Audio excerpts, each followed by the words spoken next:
Jay, open cam tayo. Ang tagal na nga pala natin naglalaro pero di pa tayo nakikita kahit sa cameraman lang. Ay, shy type ako eh. Tsaka na lang Kimiko.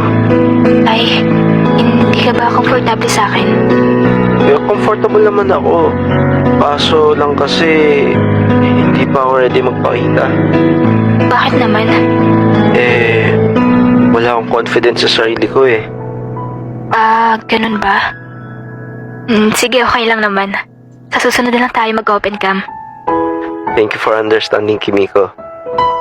By the way, Jay, taga saan ka nga pala? Ako? Ano, sa Caloocan? Hindi ko alam bakit ko sinabing taga-Caloocan ako kahit taga-QC lang naman ako.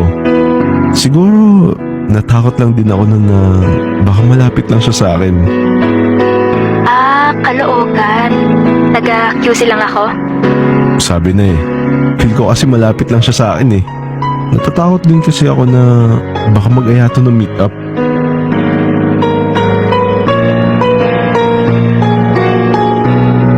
Isang taon na kami ni Kimiko. At kakatapos lang ng quarantine kaya face-to-face na yung magiging klase. Hindi pa rin kami nakikita ni Kimiko kahit open cam.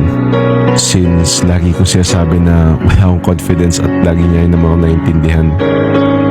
Uy, face-to-face na rin ba kayo? Oo. Kayo? Oo, face-to-face na din. Baka maghanap ka ng kapalit ko pag face-to-face na, Hindi Never. Tsaka wala din ng confidence in person. Mostly mga kaibigan ko mga gamer lang din na lalaki. Sus, tuda ako dun. May magkakagusto sa'yong babae din in class. May magkagusto man or wala, ikaw lang ang gusto ko. Actually, hindi na ako nag-expect na may magkakagusto sa akin eh. Alam ko naman na mag-isa lang ako lagi sa likod ng classroom. Swerte pa nga pag may kaibigan ako eh. First day ng school nun, at nakaupo lang ako sa pinakalikod ng classroom nang biglang may nang batok kagad sa akin. Hoy, ba't ka nakaupo dyan? Ay, sorry po. Umalis ka nga dyan. Magkakatabi kami ng mga kaibigan ko dito sa likod. Sorry po. Alis na po. Teka, saan ka pupunta? Dun po sa gitna. Ba't upo ka sa gitna? Matalino ka ba? Bakit po?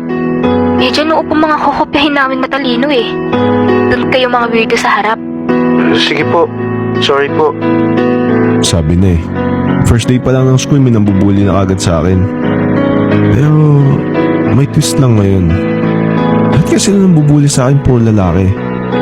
Ang kakaiba lang ngayon, babae ang nambubuli.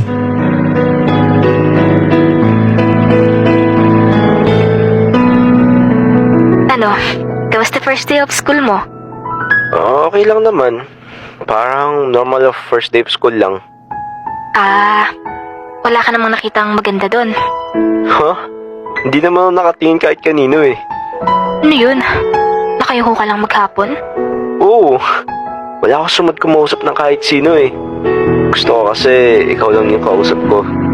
Lucio, parang kang tanga. Ikaw, kamusta school? Okay lang naman. Pagpasok ko may nakaupo na kagad sa upuan ko. May seating arrangement kagad kayo? Hindi. Nasa likod kasi ako lagi naka-reserve. Magkakatabi kami doon ng mga kaibigan ko. Parang familiar yun Oh, tas may nakaupo dun sa likod? So, pinalis mo ba? Oo. Pinakiusapan ko lang na kung pwede sa harap siya. Pumayag naman. Tas sa harap naman siya umupo? Hindi nga eh. Sabi niya sa gitna daw siya uupo. Sabi ko, di pwede. Bakit naman? Doon umuupo yung mga tropa ng mga tropa kong matalino eh. Wala yan ba yung bag mo kanina? Ha? Paano mo alam?